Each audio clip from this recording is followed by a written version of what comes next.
रोहन पुसाम जी के नेतृत्व में, और एक प्रस्ते दादा, क्या नाम था वो भूल, शंकर प्रस्ते, यहीं का दादा हीरक सिंह मरकाम के नेतृत्व में शादी कार्यक्रम सम्मेलन का किए थे। और उस टाइम सरकार दिग्विजय सिंह जी का था, क्योंकि वहां मैं खुद था।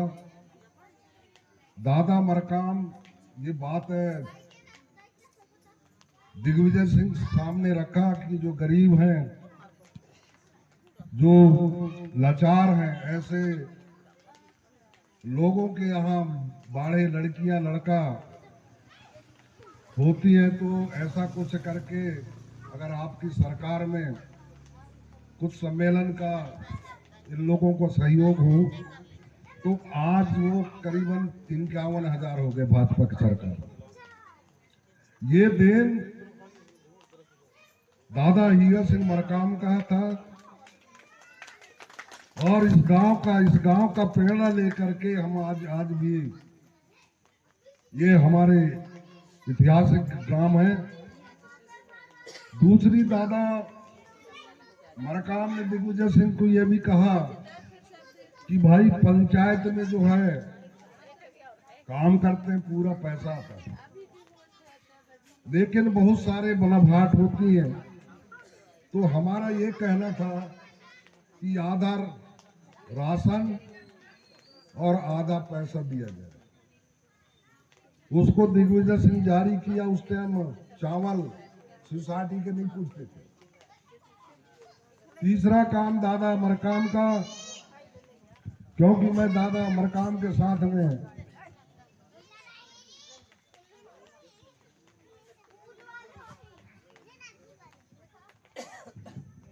भोपाल में जब तक हमने विधायक नहीं बनाए तब तक हम भोपाल में डटे रहे और पूरा मध्य प्रदेश का नेतृत्व करते रहे। आज भी मैं मध्य प्रदेश का पुराने में मेरा नाम है आंदोलन में। और इसके अलावा हमने भू अधिकार आंदोलन 7 जनवरी 2002 को, मरावी जी कुछ बात कर रहे थे विधायक सांसदों के, इसलिए और बताना चाह रहा हूं, मेरे नेतृत्व में भू अधिकार आंदोलन हुआ 7 जनवरी 2002 को, जब छत्तीसगढ़ आधा बंटवारा हो गया। वो इतना प्रभाव जमा,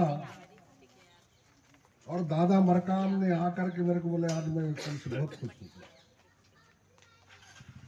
दिग्विजय सिंह को झुक करके कहना पड़ा कि जो काबिज हैं, भूमिहीन हैं, आदिवासी हरिजन हैं, जिनके जमीन नहीं है, रहने के लिए उनको पट्टा दिया जाए।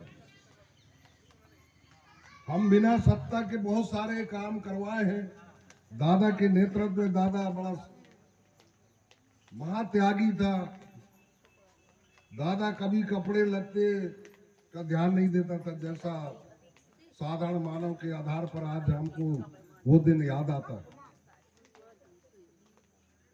अब राजनीति इसलिए जरूरी है, आज आदिवासियों की दशा ठीक नहीं है, और आने वाला जो समय है ये और भी बेकार होने जा रहा है। आपको जंगल से भगाया जा रहा है। 500 गांव, मध्य प्रदेश का 500 गांव खाली करना है, और खाली नहीं करो तो फोर्स लगा करके हटाया जाए। दूसरी तरफ जो है तालाब और डैम से हटाया जा रहा है। कहां जाओगे? तुम्हारी बात कौन रखेगा? और इसलिए राजनीति जरूरी है।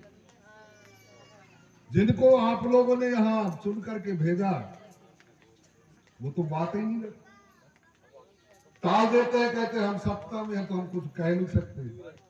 लेकिन उनको मैं कहना चाह रहा हूं कि जमुना देवी उप मुख्यमंत्री रही और आदिवासियों को विपत्ति पड़ती थी तो वो सत्ता में रह करके सत्ता के खिलाफ बोलती थी। ये काम गंगा देवी करती। आज हमारे लोग बोल नहीं पा रहे हैं। आज आपको उमरिया जिला है बगल में, टिहरी निकाल में आए थे, कितने लोग, 14 लोगों को गिरफ्तार कर दिए। बताइए, जंगल के अंदर नहीं जा पाओगे।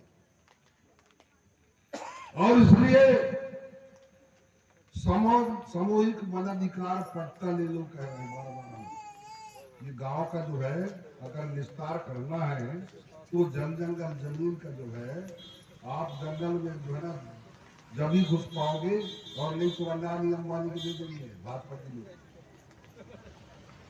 ये भाजपा के लोग बेच रहे हैं। और उसका उदाहरण है छत्तीसगढ़। हंसदेव, तू ये कहीं से नहीं छोड़ रहे हैं हमको। और हमारे लोग कहते हैं असली भाजपा ही, असली आरएसएस को आतंकवाद संगठन कहते हैं। और मैं नहीं कह रहा हूं, डेविड भी बोलते हैं कि ये जो ना आतंकवाद संगठन है। आप देखते होंगे उसके माध्यम से, सोशल मीडिया के माध्यम से।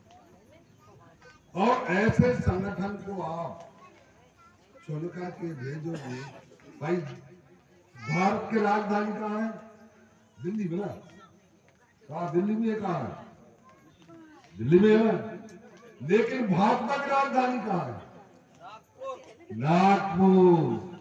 और नागपुर से संचालित हो रहा है। बताइए, जो आरएसएस का प्रमुख मोहन भागवत जी है, सबसे मुसलमान और आदिवासी दोनों लोग प्रताड़ना हो गए देश के अंदर। और आदिवासी हो रहे तो वहां तो पलका समाज भी है, यादव समाज भी है, लोहार समाज भी है, सोनी समाज भी है, साहू